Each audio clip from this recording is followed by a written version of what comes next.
Nakita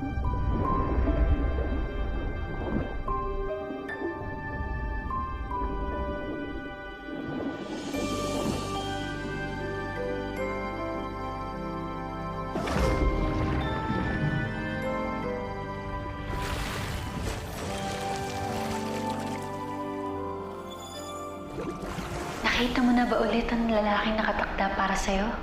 Pero mukhang may mahal na siyang iba. Yung nangyari sa'yo ni Ma'am Macy, siguro nakatakdang mangyari yun para makilala mo na kung sino yung babaeng dapat para sa'yo. Mabuti naman. At meron ng tagalupang nakaago ng atensyon ni Alona. Mas makabubuting makita ni Alona naging pagmamahalan nun ng kanyang ama't ina sa pamamagitan ng buhangin ng alaala.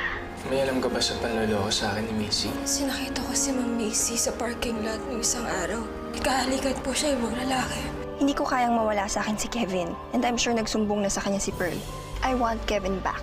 Para mangyari yon, tapusin na natin to. Bakit kanina mo lang sinabi sa akin na niloloko ako ni Macy?